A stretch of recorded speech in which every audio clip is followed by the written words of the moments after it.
Before that, I want to invite Chris for having our first ever publicly promoted I'm so Global happy Fact doing this. Awards. So we're going to be having a short session, like in half an hour, not more than that. And we will be inviting, she's going to do her show, so. Yeah, my show. Okay, just hello everyone.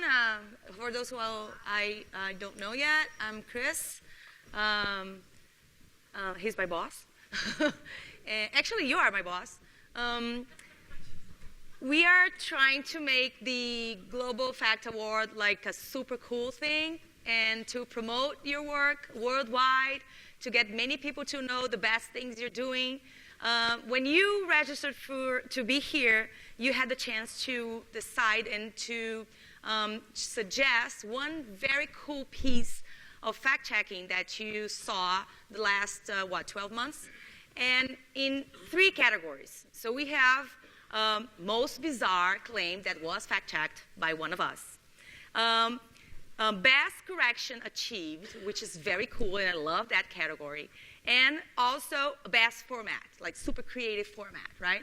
So we got like many suggestions. And the IFCN staff went over all those suggestions, and we picked 12 finalists. And then we had a hard time doing that because it was very hard to choose those 12. But we finally did. And we have 4 people in each category. And I am very pleased to call the first 4 finalists for most bizarre. That was very crazy. We saw there's so many bizarre things. And we couldn't decide, like, what are going to be the finalists here. So let's go over these. And you guys, the ones that are going to be here, only have 2 minutes to talk.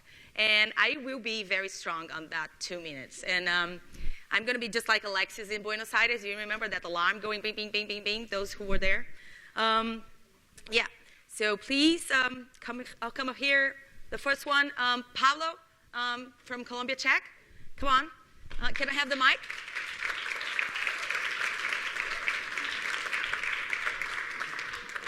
So, yeah, I laughed a lot. I'm not going to tell the story.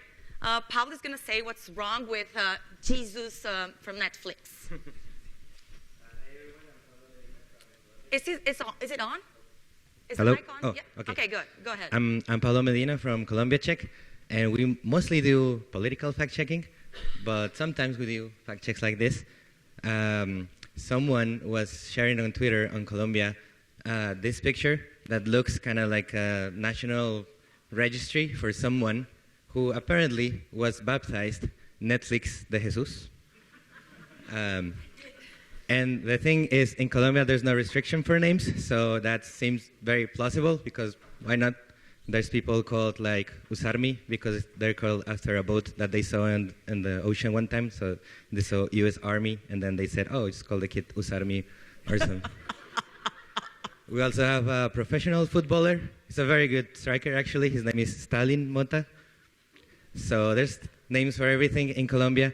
And that's the reason for that is that when we changed the constitution in 1991, we created national identity cards for indigenous people. So that the country didn't want indigenous people to go to register and then say, oh, your name can be registered for whatever reason.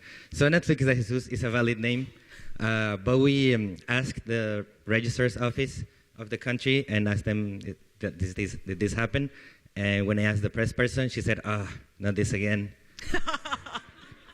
Love that, again. And so she said, no, this hasn't happened. And we checked, you can see there's like a few numbers in the whole image.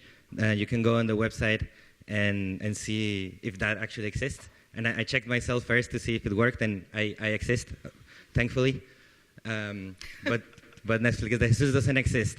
And we checked this in part because it was very silly, but it was a way to show people that they can also take the initiative to check by themselves. So we did the whole fact check. We always say, like, well, we checked this by doing this step and this step and this step. And you can do it too. So you can just go here.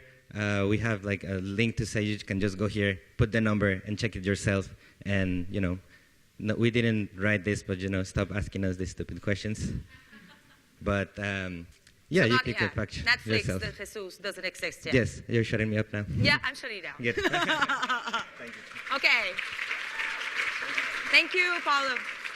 Okay, now the next one. It is a bizarre picture, and I have to do the disclaimer for those that can be harmed by the weird pictures. Tanya from Corrective, you need to come here and explain what is this? What's wrong with this newborn picture? There you go. Thank you. Yes, this post was circulating in Germany in the beginning of this year. It was at a time when there was a debate in Germany going on about abortion, and also in the US. In the New York, Democrats had just kind of relaxed the abortion laws and kind of made it, cemented it a bit more. This post showed pictures of a cake of a newborn baby being cut up, and the claim was that the New York Democrats had actually celebrated their new legislation with such a cake. We reverse image searched it and found out very quickly that these images have been circulating since 2014. The cake was made by some patisserie in New York called Deviant Desserts, and we contacted the woman, and she confirmed to us, no, she had not baked this cake for any pro-abortion legislators. She had made it for Halloween in 2014. And in fact, at the moment, she was busy making Valentine's Day sweets, because this was in February 2019. It is just amazing, really. The cake really existed. It existed. I mean, that's just something cool. Yes. Thank you, Tanya. Congratulations. So yeah, now Yeva, I'm not sure. I mean, I'm really sorry for my cool pronunciation in different languages. I only speak Portuguese. Yeva from Delphi is not here, but she sent a movie, a short image, a short video. Is this work here? No, I have to go. She's gonna be there this afternoon. Yeah, she's coming later, but she sent this to explain. I'm going to be really quickly. There in Lithuania, there is this Rent a Child website.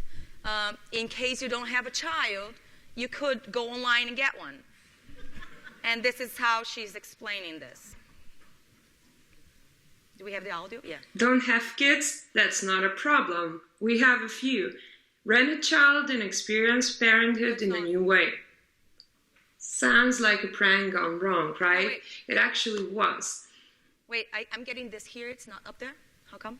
Sorry, guys. That's a good question. Uh-huh. Right.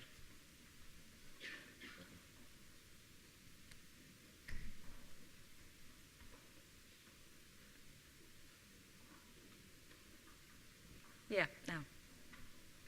Cool, let's go back. Don't have kids? That's not a problem. We have a few. Rent a child and experience parenthood in a new way. Sounds like a prank gone wrong, right? It actually was. So after this story went viral on the social media, Delphi's journalists decided to fact-check the story and actually found out that the website had all of the features usually attributed to a fake website. This website also claimed that it was collaborating with Lithuanian Adoption and Blockchain Agency, which doesn't even exist, and they couldn't trace back the owners of the website. Fortunately, they were able to prove that the story was fake, the website was fake, and it was soon taken down. But this story only proves that such bizarre examples can even be believed to be true. See you soon in Cape Town. Okay, she's about to arrive. Okay, let's go back. And the last one, the last finalist in the most bizarre category is Gemma from Rappler. Come up here and explain this situation, please. Like, they would have changed the story in the Philippines, right? Crazy people. What's going on with the royal family? So basically, there's this claim that was going around. It's a two-part claim. Right. So the one is that there's supposed to be this royal family called the Italianos, and they ruled over this pre-Hispanic kingdom called Maharlika, and that Maharlika kingdom includes Brunei, the Philippines, Brunei, South Borneo, Hawaii, the Spratly Islands, and Sabah. That's before the Spaniards came. And supposedly, this family was a client of the Marcos, the late dictator President Marcos, and because of this, the Marcos family became very wealthy. So Marcos Gold supposedly will solve all the world's problems. And one related claim to this is that actually the Marcoses have 1 million tons of gold somewhere. So we looked at this claim, and initially we approached a historian to help us out with fact-checking the claim. And we realized that the reason why it was going around and nobody was responding was because the historians didn't want to dignify the claim. And we begged this particular historian to work with us. He has a show, so he's a bit more of a public historian than most. And he thought about it for a couple of days, and then he came back to us and said, okay, I'll work with you on this one. And he guided us through some documents that we could check. So one of the things that I actually checked was this Blair and Robertson. It's a compendium of all these documents on pre-Hispanic Philippines, and then on the Philippines during the Spanish times. And then we looked at this history book that Marcos claimed was written by him, and there was no mention of Tallano and gold coming, and there's no Supreme Court resolution. We checked it out. There's nothing that says anything about the Tallano gold. And then the thing here is that this specific post, it's not the only post, had over 76,000 shares. And on YouTube, a related video on it had 1 million views. So we fact-checked it, and there were a lot of comments there still who were saying, regardless of whether it's true or not, we love the Marcoses. Yeah, thank you. And she won. Thank you.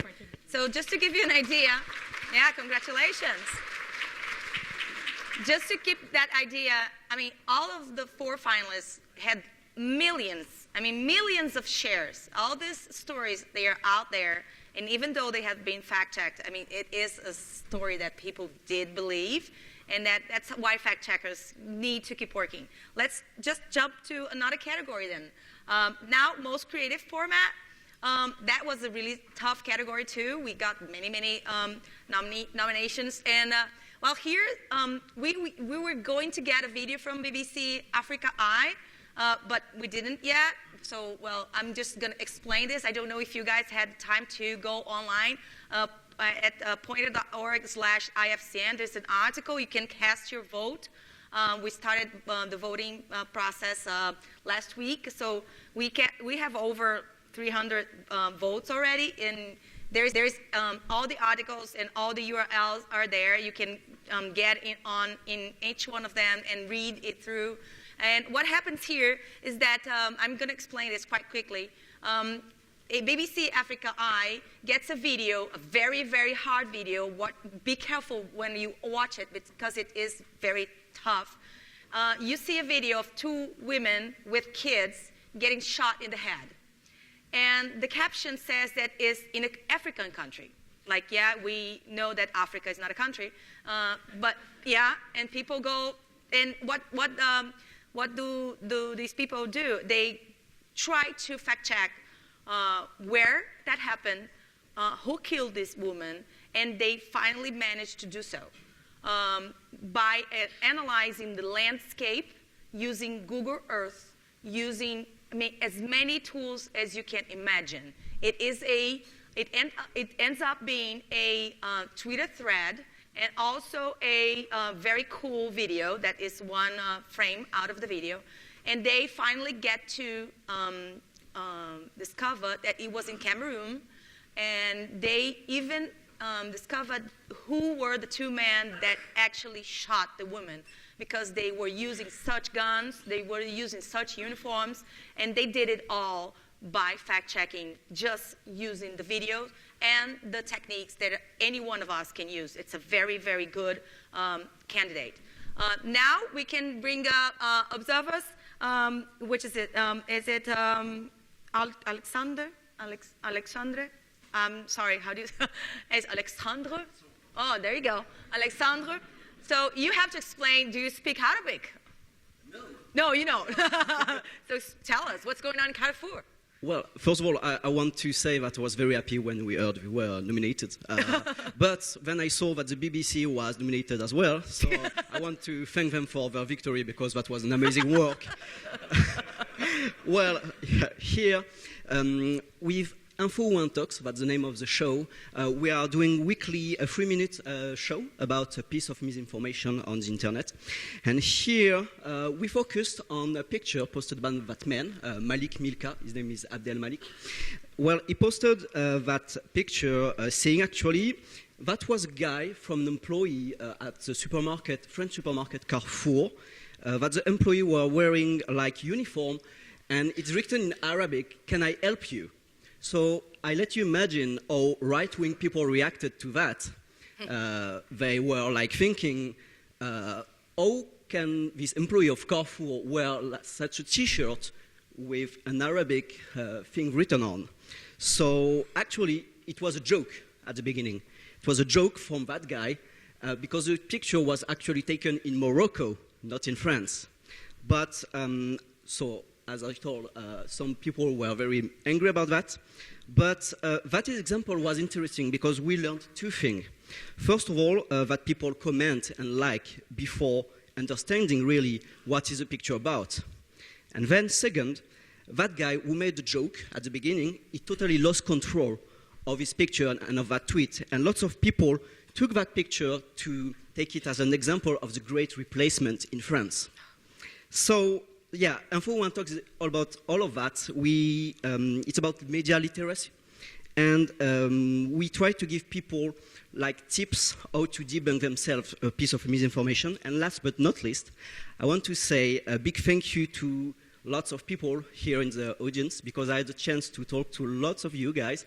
Teyit from, Gulin from Teyit, Hippolyte from Africa Czech, and as well Julia from Deutsche Welle. You all participated, guys, in that Info One Talk show, and that's a bit because of this you have to vote for us because it's a fact checkers show, and it's broadcast on France 24. Thank you. Okay. So yeah, it's a pretty good thing. So the guy was doing like a social experiment, and he just couldn't keep it. Yeah. Okay, now we're bringing Italians. So it's Tommaso to explain the French democracy ever existing tradition. Yeah, this is the work they did to bring what, the vice prime minister? Yeah? Yep. False claim. Come on. Yeah, so the translation is that France has thousands of years of a democratic tradition. And it's something that the Deputy Prime Minister of Italy, Luigi Di Maio, actually, he didn't say that, he wrote that in a letter to Le Monde in a very heated crisis between the Italian government and the French government about the support that the party of Luigi Di Maio, the Five Star Movement, was giving initially to the Yellow Jacket movement. And so Paris recalled the ambassador from Rome, which was a really huge and dramatic move in a way. So he wrote this letter to Le Monde saying, no, but France and Italy, we are friends, and the Italian people and French people are friends, of course, and we respect your thousands of years of democratic tradition. And so instead of writing an unnecessary, probably long article of fact-checking it, we decided to do something between fact-checking and mocking. And so we took 4 different pictures of very famous historical French characters. So Vercingetorix, you know, the barbarian leader surrendering to Caesar, the Charlemagne, the emperor, the Roi Soleil, and of course Napoleon, showing with images that yeah, it's not thousands of years of democracy in France, as probably in, I think, no one countries, maybe except Greece. We have any Greek here? And with huge caveats about women and slaves and all that. So, yeah, our readers really, really enjoyed that, and I hope you will too. Thank you. Oh, cool. I just love that very much. It is a good laugh. I did, yeah. Now, I have to reveal that the next candidate, Moth, from Fattabiana. Is it correct? Okay, I just loved your piece because I love horoscopes. I am the fact checker that starts reading the newspaper from the horoscope page. Yeah, so don't believe me. You fact checked the horoscope. Yeah. And so I might hate you. Oh, I'm sorry. Tell us. Okay, good morning. My name is Muad. I'm the CEO and founder of Fatabayino platform. Actually, Fatabayino is an Arabic word which means verification or be sure before publishing anything.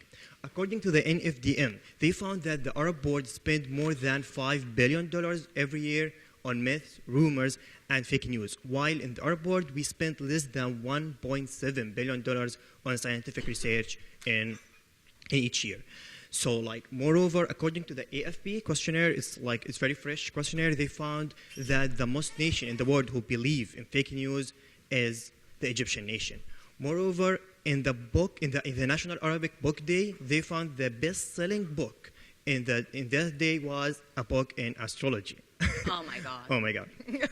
So why we should say yes to Fatabayino? I think because Fatabayino, because we started our project in one of the most troubled area in the world and most difficult area in the world where people believe in fake news, because it's a fully youthful project. Fatabayino is a fully youthful project. Moreover, because we survived for 5 years with minimal or no budget actually, and we reach more than 2 million Arabic users every month. We debunk more than 50 rumors every month, and we have Fatabayino show, and this is one of Fatabayino episodes. Here we debunk horoscope by nine different scientific evidence and by social experiment. It's Popper evidence, if you know, it's called Popper social experiment. And that's why, you should say yes to Fatabayino to take the fact-checking in the Arab board into the next level. So, we are the youth. Please open the door for us. Very nice. Just to give you an idea, they went to, what was it, a shopping mall?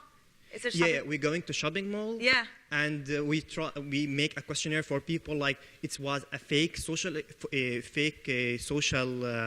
to know, you can know your personality by filling a questionnaire. So we give the questionnaire for 50 different people, and the result was the same. We have the result before even we know their answers. And we told them that we're gonna told you your personality according to your answers. So we can ask them about what their best color and where their horoscope and different, but the result was the same. And then we ask people to evaluate this results and according to their personality, and every one of the average was 4.7 from 5.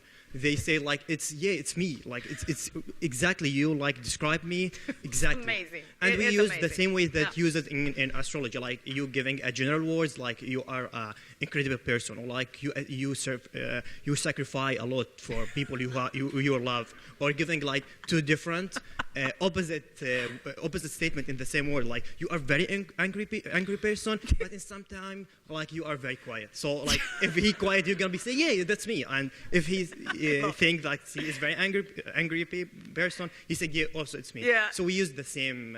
You need to go online and see the video. It is amazing. It's very good. It's Arabic also, but you have subtitles in English, right? We It's translate. Arabic? Yeah, it's an Arabic, and Okay. we translate it into N6 language. Yeah, you should see it. It's just amazing. I would fall for that. For sure. Thank you. All right. Thank you. I Thank appreciate you. Congratulations. And before Baybars kills me because it's running time, and let's do wait. And we have the last category, which is best correction, and that's pretty cool. We have in here the African chat people. Who is coming? Noko? Is Noko around? Yeah, no. We have this big change done with the security data, right? Okay, just tell us what's going on. Yeah, so I'm sure many of you, as you packed and prepared to come to Global Fact this year, may have heard a few familiar comments from friends and family. Are you going to be safe? Are there security measures? Where are you going? And that's because we do have a crime problem in the country, and it's something that South Africans are also constantly worried and thinking about. So because of this, every year in South Africa, we analyze the crime statistics. We wait for the release, we look at the numbers, we produce a fact sheet, and this is really part of our proactive fact-checking work. We want to make important information easy to access and to understand so that it can inform public debate, but it can also empower the public to be fact-checkers themselves. Ahead of last year's crime stats release, we contacted our National Statistics Agency and we asked for the population estimates so that we could double and triple check the crime rates that the police were going to release. Any fact checker worth their salt will know that absolute crime numbers aren't going to tell you much. It's very important to know whether crime is increasing or decreasing in relation to population growth. We have 6 years worth of experience when it comes to doing this. So last year, as the numbers started trickling in, we realized that something wasn't quite right. When I looked at our spreadsheet, I saw that the murder rate that we were calculating was actually higher than the one being released by the police. My first instinct, though, was, shit, we've messed up the formula. So I went back to the numbers, I reran the calculation, I checked our formula, and our number didn't change. What we discovered was that the police had messed up their calculation.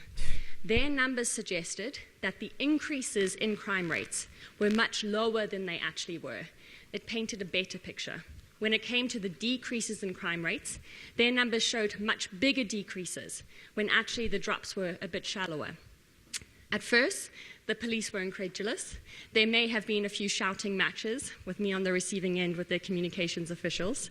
But eventually, after a long day and an even longer week, they conceded their mistake. They had in fact used a much bigger population estimate that they should have used from the following year instead of the actual year of the crime stats.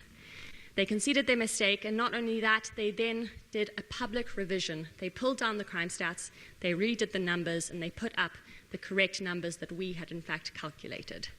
It was a big win for us, but also for the public in South Africa, who need accurate crime statistics. But the police also deserve credit in this regard. Not only did they admit a mistake, but they really made a public commitment and took an act to show how important accuracy and transparency is on this matter in South Africa. Super congratulations. Oh my God. Congratulations. Yeah, I wish Brazilian police were like that too. Okay, let's go to Tempo. Where's Ika to explain what's going on? I mean, what's going on at the port in Jakarta? We have 7 million false paper ballots, is that right? Do they have to correct themselves? Yeah. Hello, good morning, and welcome. Hello, good morning, everyone. I'm Ika Ningtyas from Tempo, Indonesia. This is my article about 70 million ballots from China in containers in the port in the Jakarta to win incumbent presidential election. You know, if the all issue about China in Indonesia is become a sensitive issue during the presidential election. So the issue is very crucial in January 2019. So the issue was shared thousands of time in various forms on social media. Split as a voice on WhatsApp, article on the ngilmu.co website, and various photos on Facebook. So we gather all of the information in social media to identify and mapping how the pattern and who spread them. We found that this issue was driven by the buzzer candidate rival the incumbent. We identified the fake website with domain bigdata.com and found that it was not credible news site. We also used Google reverse image and Yandex to check all the photo like this is. We found that the photo were all pictures taken from other websites, like in this background. Our reporter and the election commission also directly checked in the port, and the result, there were no containers that containing 70 million ballots from China. In fact, the election commission has not print presidential election. So we believe 100% that the information is false. Our fact-check article are distributed 7,000 times. Wow. Yeah, higher than information spread on social media. And 4 days after the article fact-check published in our website, the police arrested the actor and disseminator of the hoax. Wow. Thank you. Congratulations. Go Tempo. Cool. Well, and now a finalist that I really like that it's in here, because we always see false claims getting finalists, right? Miko, we have true thing as a finalist. Isn't this cool? So Greta has everything correct in her speech. Greta is tell me who's Greta. And welcome. You know who is Greta Thunberg? I do. Okay, so let's start from there. So my name is Mikko Salo, I'm from Finnish Faktabaari. So we've been improving and trying to find different forms of fact-checking and working mostly with the media literacy community and scientists lately. So this was a very interesting case to test. So Greta Thunberg is a Swedish climate activist who has been, let's say, advocating urgency to work on climate issues. And really has been spread and appealed to the young audience all over, and with a major mobilization. I think we can already talk globally, so you really should follow it. But I mean, it's advocacy. And as fact checkers, we worked with the schools, and this is a theme that really interests youngsters. So then we thought that, I mean, what can a fact checker do with Greta? Okay, let's fact check it. What does he really say? And this special speech was very powerful before European elections that was at least partly about the climate issues. So Greta made a very strong appeal for urgency. We cannot fact check that one, but we can fact check the fact base of Greta's claims. And then we exposed the 4 science-based claims to the top scientists that are very linked to the IPCC report that basically Greta refers to. And they basically say that, I mean, there's nothing wrong. One of the claims is something that the science cannot really say, but based on that, we came to the judgment that Greta Thunberg has done her science homework. And the impact part came like, okay, we tweeted on that one with our limited resources and all that, but a couple of professors took up it, and then it really got viral. And we have never seen a fact-checking of ours that reached, let's say, 2,200 retweets and 5,100 at that by time, because it really went to the youngsters and all that. And we believe that it was really kind of empowering fact-check in the way that, you know, being an activist, being a political figure for sure, but you can kind of base your case to science and as such. And we hope that this inspires the community together to work with the scientists and to the media literacy thing, because that's why we can reach new audiences. And the method, I believe, is the most important thing that we are doing.